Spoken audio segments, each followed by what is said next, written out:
Ako po yung nagpapasalamat sa Panginoon kasi po, binigyan po uli ako ng pagkakataon po na makapag-share po ng salita ng Diyos. I hope po na sa mga susunod po ay meron po tayong mga bagong makita ng list of names doon po sa papasok na December po ng listing ng exhortation. Nawa po ay makapag-ano naman po kayo, makapagbigay po kayo ng name list nyo, ng schedule nyo kay Sis Mylene. Ayan, mag-unahan na po kayo na Sis Mylene, ako po sa araw na ito. Yan, kasi po, isa po yung pagpapamalas, pagpapakita at pag-exhibit po ng grace ng Panginoon sa iyong faith. Kailangan ipakita mo. Ano po kailangan din na i-share mo. Amen po. Yan, salamat po sa bawat isa at ngayon naman po tayo po ay dumako na sa Efeso chapter 2 verse 7.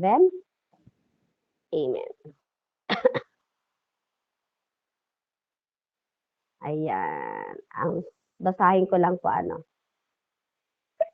Actually po, ito pong kabuuan ng chapter 2 hanggang po dun sa 10 ay napakaganda. Pero ang bibigyang diin ko po, ito pong verse 8 ay ang lalim rin po kasi nito. Pero bago po kasi yung verse 8, meron pong kapahayagan muna dun sa verse 7. So dun po muna ako sa verse 7 po nagtutok. Pero gusto ko pong basahin yung verse 1 to 10 para po mas maliwanag po sa atin. Noong unay patay kayo dahil sa inyong mga pagsuway at mga kasalanan. Sinusunod ninyo noon ang masamang takbo ng mundong ito. Amen. So magbabalik tanaw po tayo bago po natin na-receive ang biyaya ng Panginoon At napailalim kayo sa pinuno ng mga kapangyarihan sa himpapawid. Ang espiritong naghahari sa mga taong ayaw pasakop sa Diyos. Amen. Alam ko wala na sa atin dyan. Lahat tayo nagpapasakop sa Diyos. Ang totoo, tayong lahat ay dati ring namumuhay ayon sa pagnanasa ng ating laman at sumusunod sa mga hilig ng katawan at pag-iisip. Kaya't sa ating likas na kalagayan, kabilang tayo sa mga taong kinapopootan ng Diyos. Subalit napakasagana ng habag ng Diyos at napakadakila ng pag-ibig niya sa atin. Tayo binuhay niyang kasama ni Kristo noong tayo mga patay pa dahil sa ating mga pagsuway. Naligtas niya kayo dahil sa kanyang kagandahang loob, and that is the grace. Dahil sa ating pakikipag-isa kay Jesus Christ, tayo muling binuhay na kasama niya upang mamunong kasama niya sa kalangitan. Ito na po yung verse 7. Ginawa niya ito upang sa darating na mga panahon ay maipakita niya ang di masukat na kasaganaan ng kanyang kagandahang loob sa kabutihan niya sa atin sa pamamagitan ni Kristo Jesus. Sapagkat dahil sa kagandahang loob ng Diyos, kayo ay naligtas sa pamamagitan ng pananampalataya at ito'y kaloob ng Diyos at hindi mula sa inyong sarili. Hindi ito bunga ng inyong mga gawa, kaya't walang maipagmamalaki ang sinuman. Kung ano tayo ngayon ay gawa ng Diyos, at sa pakikipag-isa natin kay Kristo Jesus ay nilikha niya tayo para sa mabubuting gawa na inihanda niya noong una pa man upang gawin natin. Exhibit ng biyaya, displaying the grace of God. Amen. May mga bagay sa buhay po natin na kapag nakita mo, hindi mo makakalimutan. Amen po. Yan. Katulad po ng isang mga, 'di ba yung mga yung mga obra sa mga museo, di po ba? Kapag ang isang artist ay nag-exhibit, ipinapakita niya yung pinakamaganda, pinakamahalaga, at pinakakaibig-ibig na obra niya. At yun po yung nais ng Panginoon sa atin. Gusto rin po ng Panginoon na maipakita natin sa iba yung pinakamagandang version of you, which is yung Christ-like po. Yung pinakamahalaga, yun? Yung na-transform ka from glory to glory.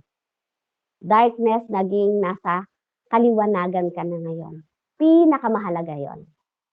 At yung pinakakaibig-ibig, which is yung pagmamahal, yung love na inialay sa atin ng Panginoon. John 3:16. Amen po. So dito po kasi sa Efeso chapter 2, sinasabi po dito ni Pablo na tayo po mismo yung obra ng Diyos. So at ang layunin po niya ay i-exhibit sa buong sanlibutan. Kung tayo yung obra ng Diyos, layunin niya na ma-exhibit sa buong sanlibutan at sa lahat daw ng panahon ang kanyang biyaya sa pamamagitan daw po natin. So tayo po yung representative ngayon ng ating Panginoon. Amen po. Kung paano sa buong sanlibutan, sa lahat daw ng panahon, makita yung biyaya. Amen. So, sabi doon, sa pamamagitan nun, sa pag-exhibit po, meron pong, sabi doon, ang buhay po natin ay, yung buhay po natin ang canvas. Alam niyo po ba yung canvas? Sige, napunta na po tayo sa painting, po. Ayan, ang canvas po kasi mga kapatid, ito po yung yung ginagamit, di ba, ng yan, ang canvas po ito yung telang ginagamit ng mga pintor bilang pinagpipintahan. Alam niyo po ba 'yon? Pero ako naman kasi hindi po ako mahilig talaga sa arts.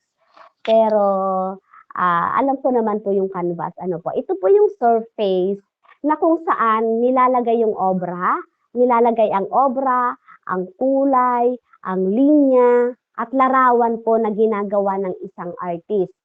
So, para po sa painter, ang canvas po ang pinagpapatungan ng artwork. So, dito po nagiging visible yung ganda. Ayan.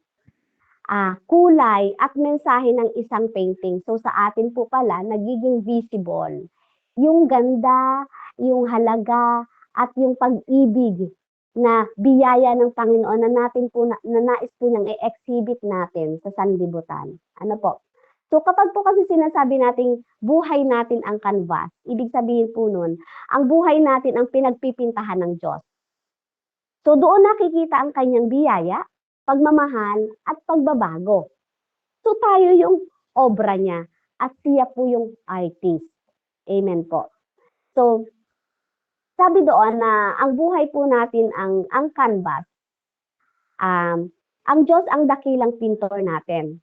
So, ang bawat sugat na naranasan mo dati, yung bawat failure mo, yung bawat pagkakamali mo, even yung bawat victory mo, ginagamit niya yan bilang kulay upang malikha po ang isang obra maestra ng kanyang biyaya. So, hindi tayo perpekto mga kapatid, pero nasa kamay tayo ng isang perpektong artist. Amen? Glory to God. Purihin ang Panginoon. Hindi tayo perpekto, pero remind natin na nasa kamay tayo ng isang perpektong artist. Amen? So, isipin po natin ito, buhay natin ang canvas. At kung ang buhay natin ang canvas, si Kristo po ang sentro ng larawan. Siya po ang biyaya ng Diyos. At ang biyaya ng Diyos po yung brush stroke na humuhubog sa ating pagkatao. Walang bahagi ng buhay mo, kahit ang pinakamadilim na hindi kayang baguhin ng kamay ng Diyos. Amen. So, di po ba? So, araw-araw may bagong brush stroke si Lord. Even ngayon, sabi nga, there is new every morning. At araw-araw din, may panibagong brush stroke si Lord sa buhay natin. Minsan, gaya ngayon, hindi natin alam ang pagdadaanan natin hanggang mamayang gabi. Di po ba? Darating na baka minsan may madaanan ka ngayong maghapong ito sa tagpo ng buhay mo na makakaranas ka ng konting sakit, di ba? Ng saya, di ba? Pero pakatandaan natin na ang lahat ng iyan may purpose. At sa dulo, lalabas yung larawan ng isang Diyos na binago at minahal ng lubusan ng Diyos. Kaya nga araw-araw there is a testimony eh. Kagaya ngayon, bukas may panibago kang testimony na maaring nangyari ngayong araw na ito. And that is yung obra na ginawa, yung brush stroke na ginawa ng Panginoon sa buong maghapon na pagdadaanan natin. Amen? Kaya tayo magte-testimony, halimbawa tomorrow, kasi to display, to exhibit yung kanyang ginawa ngayong araw na ito. Amen po? So, Kung buhay natin ang canvas, so ano ang nakikita dapat sa atin? Tayo ba'y larawan ng biyaya o larawan tayo ng, "Ay, kulang ako sa ganito, Lord, ano ba 'yan? Lord, ang hina ko ngayon, Lord, parang ang lungkot ko ngayon, 'di ba? So, kung buhay natin ang canvas, ano ang nakikita sa atin? Larawan ba 'yan ng biyaya? Larawan ba 'yan ni Kristo or lahat na ng tao sinimangutan mo dahil you're not okay, you're not in good mood, kaya parang nakasimangot ka na lang, 'di po ba? O kailangan mong hayaan si Lord na muling ipinta yung kwento mo. So ngayon kung hindi ngayong umagang ito kung pumasok ka dito ng medyo laglag, medyo may mahina, medyo may average lang ng faith, 'di ba? Ah, hayaan mo na muling magpinta ngayon ang Panginoon. Sabi, araw-araw ay may brush stroke sa atin ng ating dakilang pintor. Amen po. So, So, sinabi naman po doon na ang kabutihan naman ng Diyos ang pintura. So, ang kabutihan ng Diyos ang pintura, bakit? Ibig sabihin, sa bawat haplos, mga kapatid ng kanyang kamay, kabutihan ang nakikita sa buhay natin.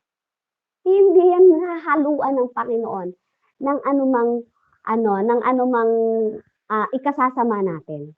Kasi, sabi nga, ang Diyos ay mabuti. Sa lahat ng sitwasyon, sa lahat ng pagkakataon, mananatili siyang mabuti. Hindi mo man nauunawaan, iba man sa sa pagkakatingin mo, pagkakabasa mo ng sitwasyon mo ngayon. Pero still, God is good. And He is good all the time. Mananatili ang kanyang kabutihan. Nature yan ng Panginoon na siya ay mabuti.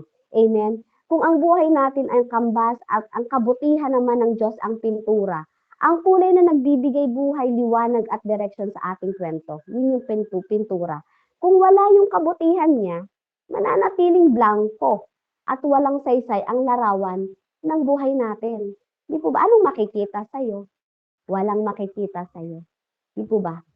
Kung hindi mo nararanasan at hindi mo na ipamamalas ang kabutihan ng Diyos sa bawat buhay mo. Amen? Sa bawat araw.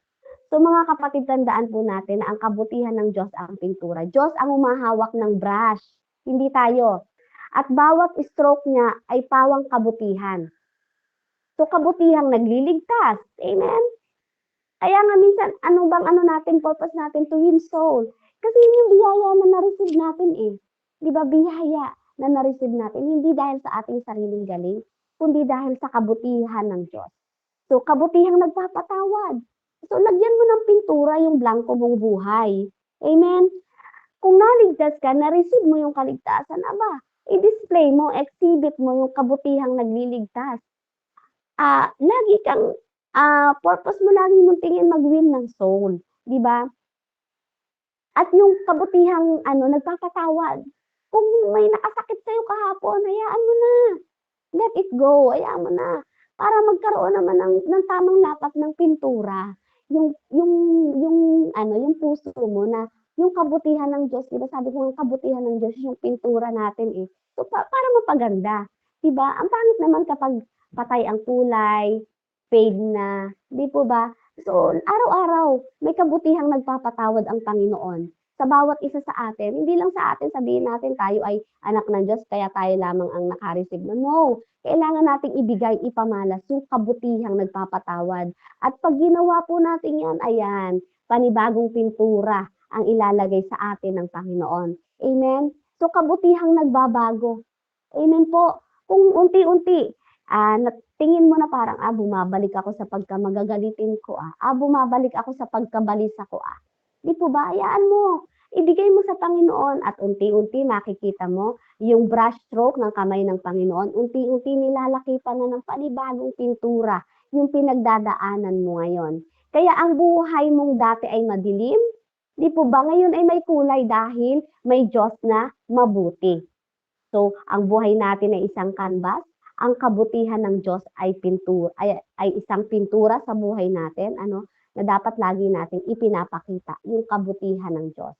So, kapag po sinabi natin ang kabutihan ng Diyos ang pintura, sinasabi nating bawat blessing correction, provision, healing, at breakthrough, lahat ng iyon ay kulay na idinagdag niya para mas makita ang kanyang biyaya sa buhay mo, hindi para makita yung galing mo. Amen po. Hindi para makita yung ability mo sa isang bagay na iyon. Kung ikaw ay nagtatrabaho, di po ba? Nagkaroon ka ng breakthrough, dinagdagan ng Panginoon yung pintura sa financial mo para mas makita yung kanyang biyaya. Hindi dahil matalino ka, hindi dahil masipag ka. That is from the grace of God. Amen po. So, di ba makikita natin na kung ang isang painting ay walang ganda, kung walang kulay, di po ba? Hindi mo masyadong maa-appreciate. So, ganoon din ang buhay.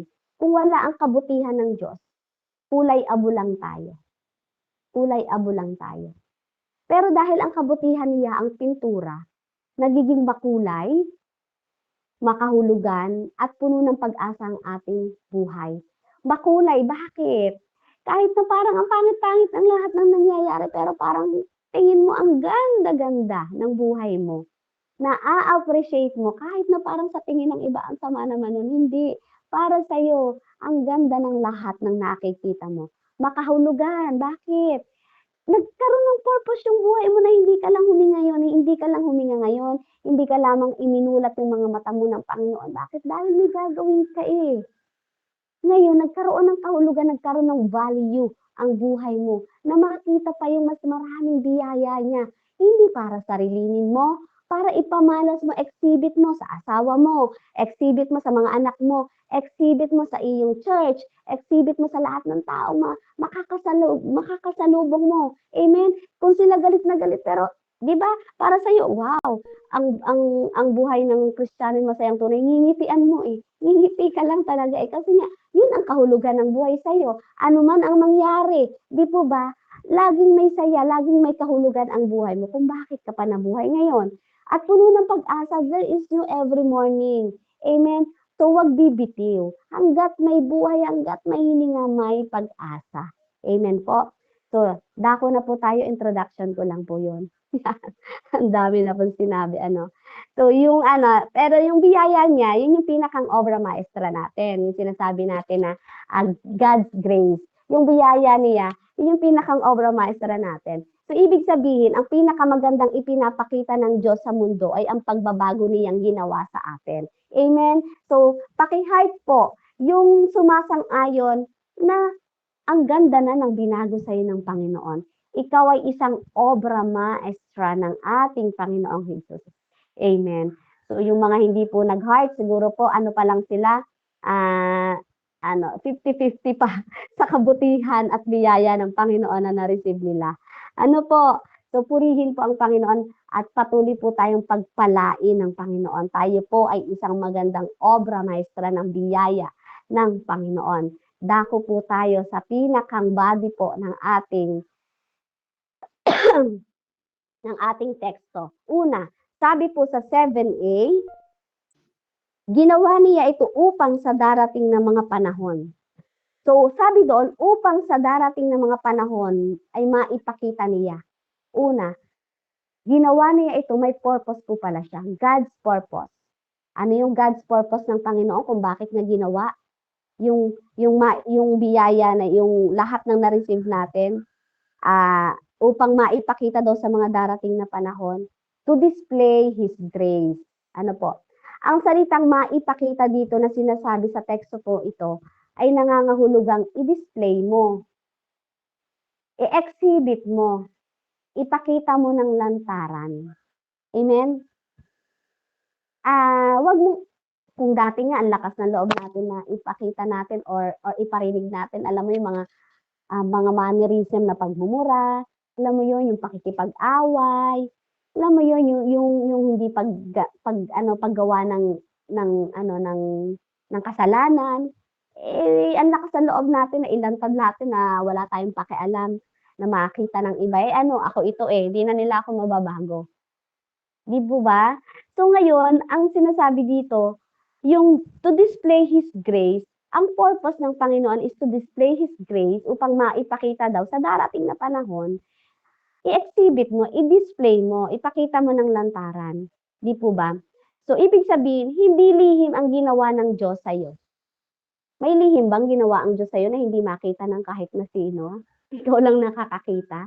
Di ba wala? Walang lihim. Walang lihim na ginawa ang Diyos sa'yo. Ang gusto ng Diyos ay lahat ay maipakita mo, ma-exhibit mo, ma-display mo.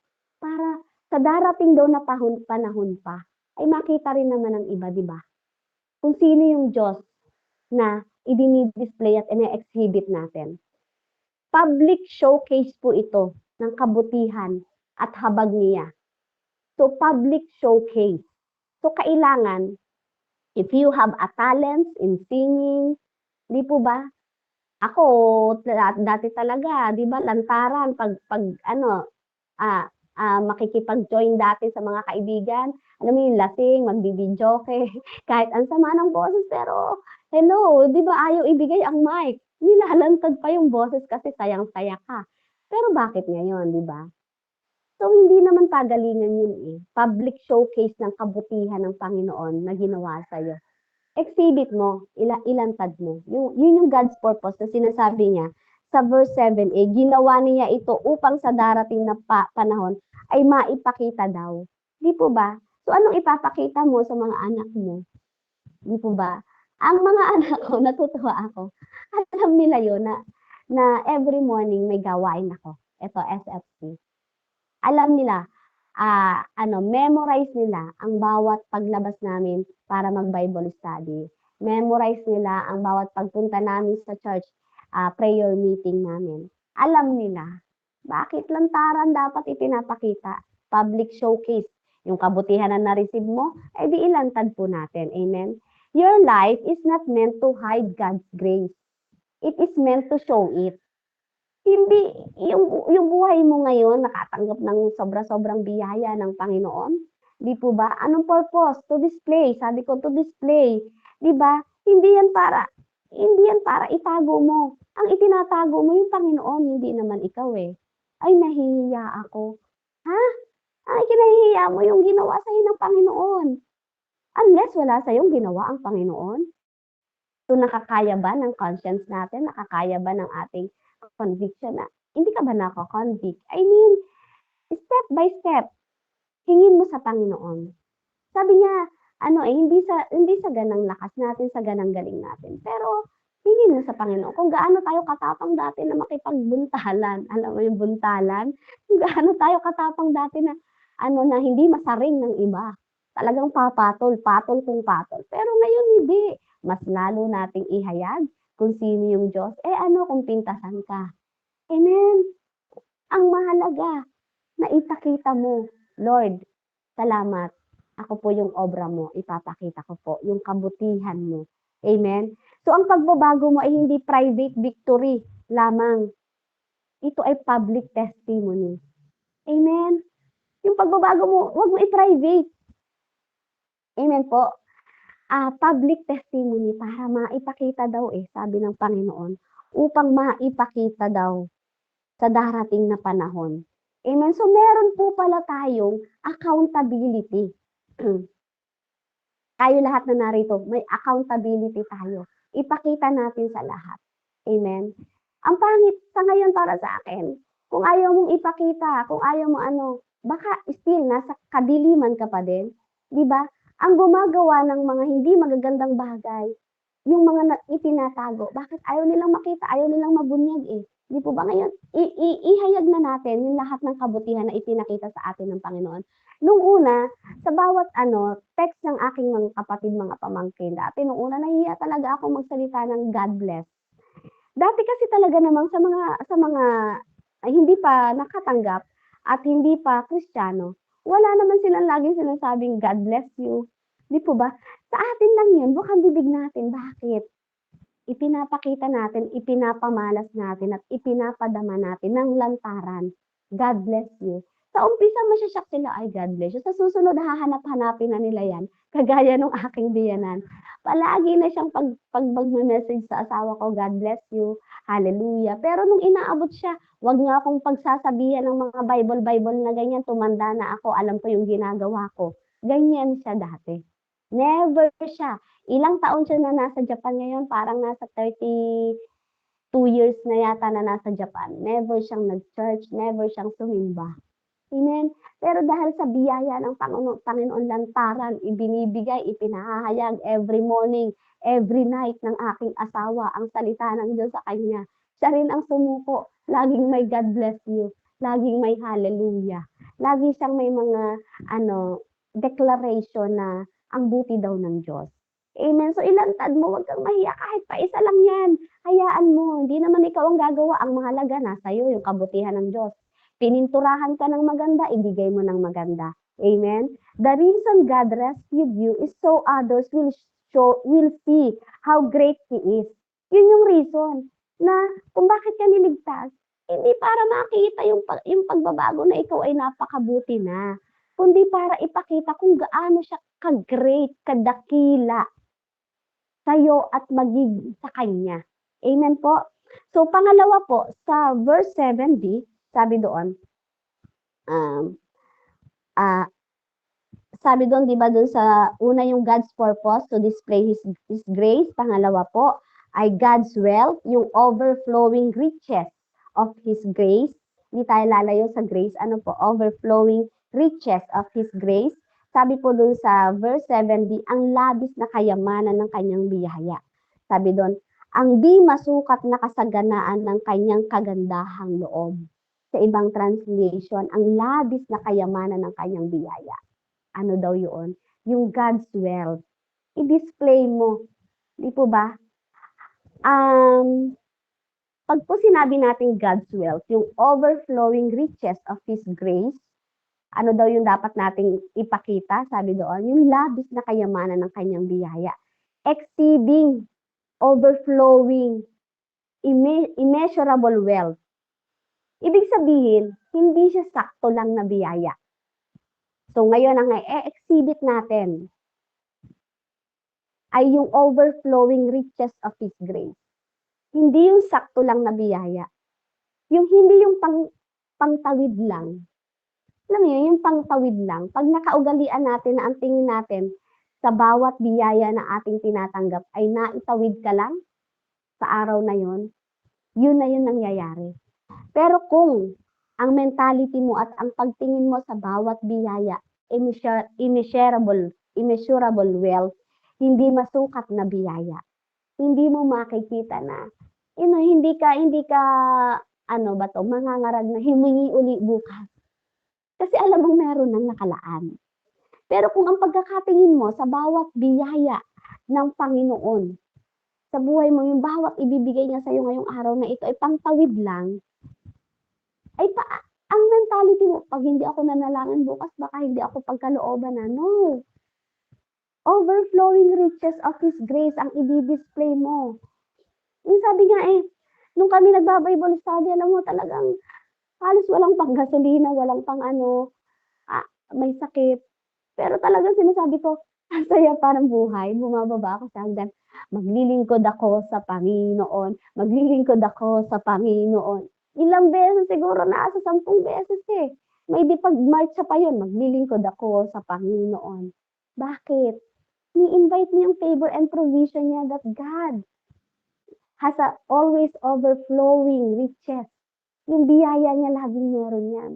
Kaya hindi ka ngayon mababalisa na paano kaya sa araw ng bukas? Di po ba? So babaguhin po natin ang ipapakita natin sa buhay natin, ang i-exhibit natin yung overflowing riches of His grace. Ang biyaya ng Diyos ay masagana. Walang hanggan at hindi mauubos. So, ano ba yung grace na sinasabi? Kung sabi overflowing riches of His grace. Di ba? Grace is God giving us what we do not deserve. Hindi natin deserve ang kapatawaran pero binigay niya. That is grace. Hindi natin deserve ang bagong buhay, pero binuhay niya tayo. 'Di ba? Parang ano, parang parang kwento lang na pagmulat mo, wow, ayan na si Ate Joy, ibang ibang ibang tao na siya. Pagmulat pagmulat niya 'di ba, wow, iba na kay Jesus na siya. That is grace. Hindi natin deserve ang bagong buhay pero binuhay pa rin niya tayo. Hindi natin deserve ang langit, pero pinaupo niya tayo kasama ni Kristo. Amen po? So, we must stop living as if God's grace is scarce. Ano lang ba 'yan, ano lang ba 'yan sa'yo, parang bakas lang ba 'yan? 'Di po ba? Stop acting that, like you need to earn His love. Ibinigay na niya 'yan sa'yo, abundantly. Amen? Sabi nga sa John 'di ba, 10:10b, 'di po ba? Buhay na ganap at kasiya-siya. 'Yan ang ibinigay sa atin ng Panginoon. So, wag kang mag-ano na 'pag 'pag 'di ako naglingkod baka ako'y mabawasan ng pagmamahal sa akin ng Panginoon, No, sabi nga ang grace ay hindi masukat, hindi nauubos, masagana. Amen po? So, live with confidence. Live with confidence. Exhibit mo yung biyaya ng Panginoon. Yung confidence with God. Hindi yung confidence na nanggagaling sa'yo. Confidence na galing sa Panginoon. God's grace is always more than enough for your weakness. Yan ang tatandaan natin. Hindi lamang sa mga financial, sa mga temporal na bagay na nasusukat ang biyaya ng Panginoon. Kung ang biyaya ng Panginoon ay hindi nauubos, walang hanggan, so lalo na yung ating kaisipan na God's grace is always more than enough for your weakness. Hindi yan kayang tabunan yung biyaya ng Panginoon, hindi kayang tabunan ng iyong kahinaan. Hindi kayang tabunan ng ang biyaya ng Panginoon ng iyong pagkatakot. Amen? Hindi kayang tabunan ang biyaya ng Panginoon ng lahat ng iyong kabalisahan, ng lahat ng iyong pangamba, hindi kaya. Amen? Kasi siya nga ay Diyos ng biyaya. Amen? So, pangatlo po, sabi po dun sa 7C, di po ba yung una yung God's purpose to display His kindness, to display His grace? Pangalawa po dun sa 7B, God's wealth, yung to display His overflowing riches ng grace ng Panginoon. Pangatlo po, sa 7C, sa kagandahang loob, ito yung sinasabi niya. Sabi doon, di masukat na kanyang kagandahang loob sa kabutihan niya sa atin sa pamamagitan ni Kristo Jesus. Sa kagandahang loob na kanyang ipinakita sa atin sa pamamagitan ni Kristo Jesus. Pangatlo po, God's kindness. Grace expressed in Christ. Kay Jesus mo nakikita at nanggaling ang biyaya. Sa kagandahang loob daw na ipinakita sa atin through Jesus Christ. Sabi doon sa talata sa 7C. So God's kindness, una God's purpose, God's wealth, ngayon naman God's kindness. So ang biyaya ng Diyos ay hindi abstract idea. Alam mo po yung abstract, alam mo po dati, yan po talaga yung struggle ko. Pag ako nag-e-exam dati, hindi ako makasagot-sagot sa abstract. Hirap na hirap. Pag-solve mo na ako, paggawa mo na ako ng mga essay, pag-edit mo na ako ng kung ano-ano. Alam mo yun, yung kahit na yung mga fill in the blanks pa, enumeration, mape-perfect ko yan. Pero yung abstract, ewan ko ba kung bakit. Pero sa napakaraming tao, abstract po ang sa abstract sila pinakamagaling. Alam mo yun, nararanasan ko nga, di ba, kapag mag-aano ng Gmail, di ba, bago mag-ano yun, may mga abstract ka munang sasagutan. May mga ganyan, pinapasagutan ko sa asawa ko. Hindi ko talaga naiintindihan, sasabihin ng asawa ko, ano ba yan, sinabi lang naman na ipo-point mo lang kung alin yung mga bicycle, kung alin lamang yung yung highway, yung road, mga may traffic lights, ganyan. Hindi ko talaga maano. Pero, 'di ba, napakasimple lang sa akin ng mga ganyan, pero mga 'pag nababalikan ko parang bata ano. Pero salamat, ang biyaya ng Diyos daw ay hindi abstract idea. Hindi siya pakiramdam mo lang 'yon. Pakiramdam ko pagpapalain ako ngayon. Hello, Hindi ganyan yung biyaya ng Panginoon.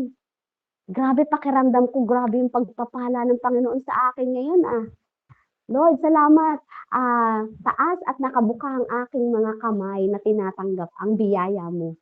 'Di ba gano'n? Hindi yung pakiramdam mo lang. Because grace is a person. Sabi ko nga kanina, yung meron siyang parts of speech dun sa exhibit of God's grace, yung exhibit, verb, action word, ipamalas, exhibit, 'di ba? Iparamdam, ipakita. Yung God's grace, meron siya, parts of speech is noun. Grace is person, which is Jesus Christ. Tumutukoy siya sa pangalan, 'di ba? So paano ipinakita ang grace? 'Di ba kung sa biyaya ng Panginoon nakita sa pamamagitan ni Kristo Jesus, sa paano mo nakita ang biyaya niya, ang grace niya? Una, sa kapatawaran sa krus. So, anong dahilan mo para hindi mo siya ipakita sa iba? 'Di ba, anong dahilan natin? Anong reason natin? Ah, Kahit na busisiin natin yung isip natin, 24 hours kang mag-isip, ano yung pinaka-major reason mo para hindi mo ipakita, exhibit ang biyaya ng Diyos sa'yo, which is Jesus Christ. Yun ang pinakamalaking tinanggap natin na biyaya, 'di ba? Sa kapatawaran sa krus, 'di ba? Sa resurrection, muling nabuhay. Amen. Sa pagtanggap sa atin bilang mga anak, ginawa niya tayo, tinanggap niya tayo, ginawa niya tayong tagapagmana. Amen. Sa pag-upo natin kasama niya, sa bagong buhay na binigay niya, at patuloy na ating nararanasan na bago tayo. Through Jesus Christ. Kung gusto mong makita ang tunay na larawan ng grace, tingnan mo si Jesus. Yun po yun. Grace expressed in Christ. So huwag ka nang magtatanong pa, ano bang biyaya ang marireceive ko ngayon? Tingin ka kay Jesus. Tingin lang. So when people see your life, dapat they should see the character of Jesus. I-display mo Di po ba? Ngayon, mag-aano ka ngayon? After nito, naku, teka, i-display nga pala si Jesus ba? Kung ang i-display mo, ang init ng ulo mo, nang hiyaw ka na agad, nang buliyaw ka na agad, di ba? So, sino yung i-display mo? Di ba? Anong reason mo? Di ba? So, ang display ng grace ay hindi lang testimony. Amen po? Ito po ay higit pa sa testimonies. Ano yon? Transformed attitudes. Anong ite-testify mo kung wala namang na-transform sa'yo?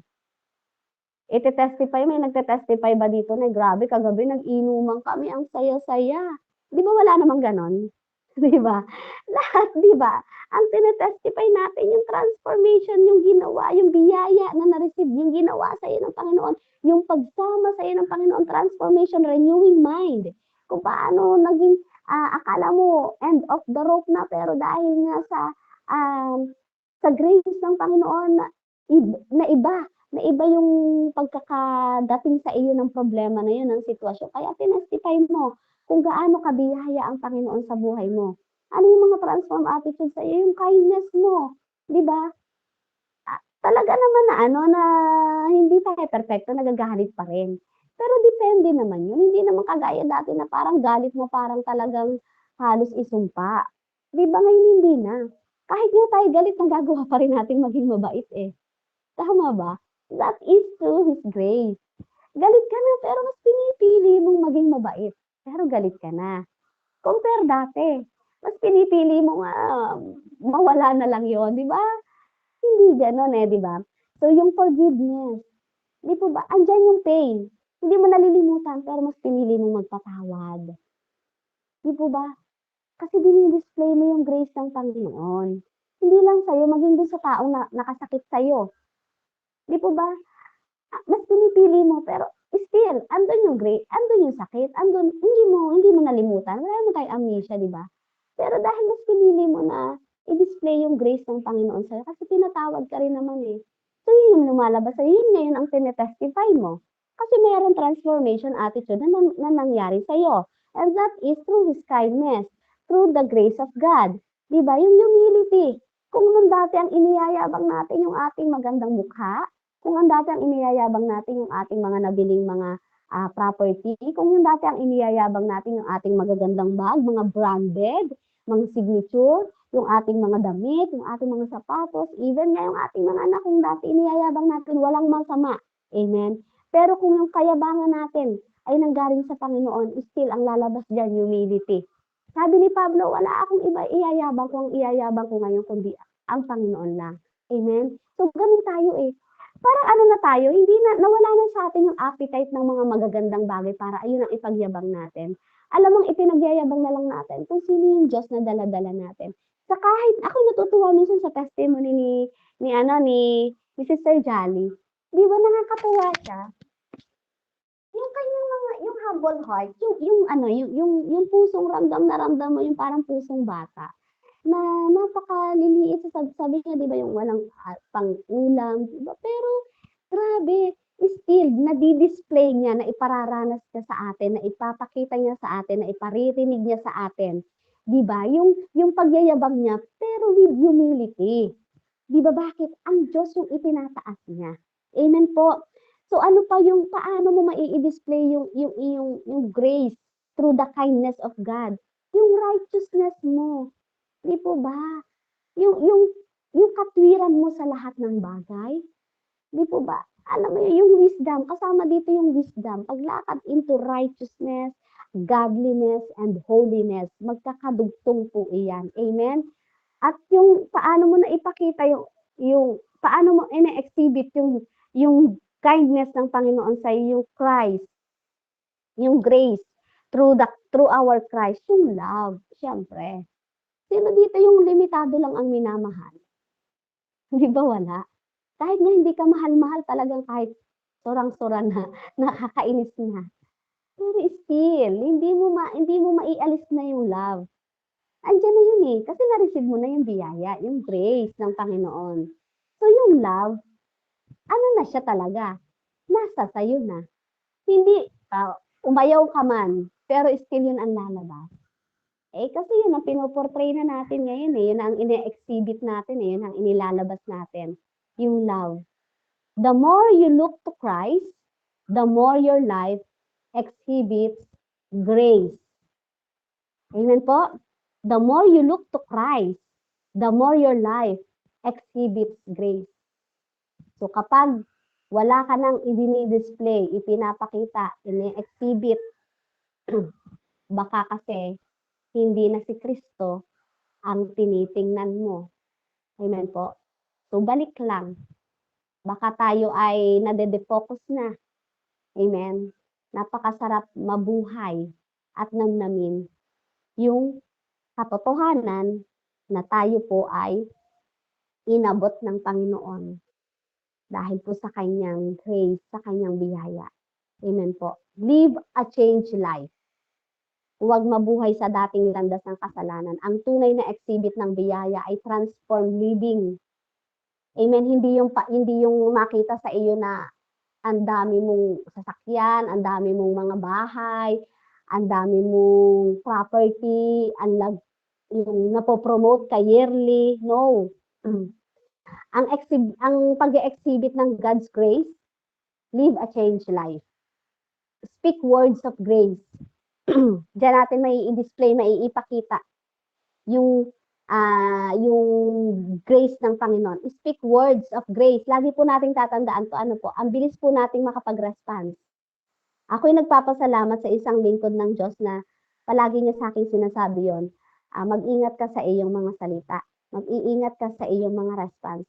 That is a prophetic prayer declaration na lagi kong tinatandaan.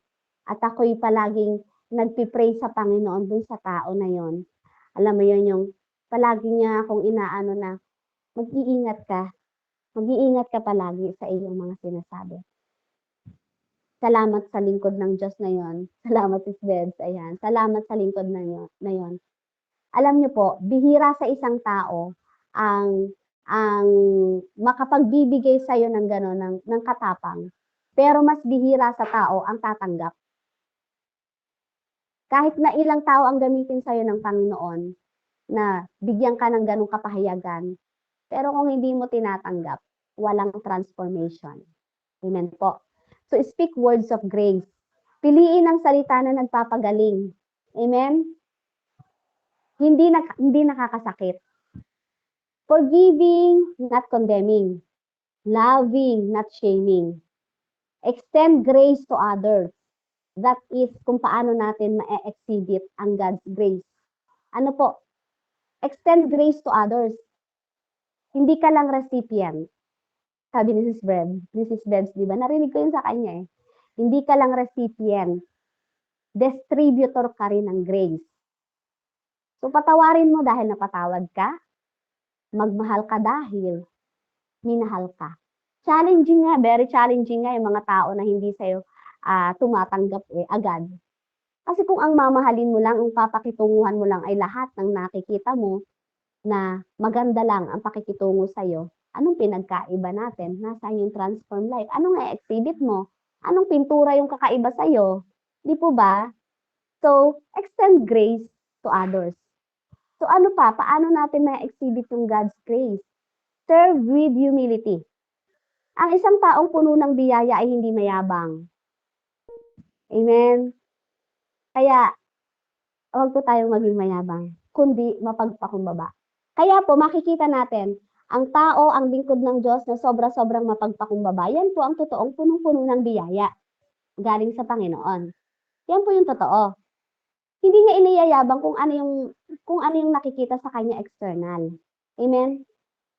Kung marami man sa kanya nakikita ang tao, pero ang mas nakikita sa kanya ay yung kapakumbabaan niya. Totoo, siya yung totoong punong-puno ng biyaya.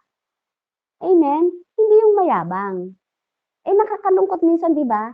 Ewan ko po ha, sa ibang mga lingkod ng Diyos, ay grabe, ako pinagpala sa ganito, ganyan. Pero ni hindi man lamang naman makaabot ng kaluluwa, ni ayaw pumunta sa mga paghayo ng mga marurumi, ayaw mag-extend ng oras sa Panginoon, di po ba?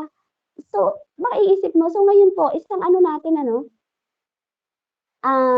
madaling tingnan na natin ngayon. Madali na natin matitingnan. Kung ikaw ay punong-puno ng biyaya, dapat lalo kang magpakumbaba. Kaya yan, tayong lahat dito ay humble kasi tayo po ay punong-puno ng biyaya. Amen? Humble po tayo. Punong-puno kasi po tayo ng biyaya. Yan po yung katotohanan.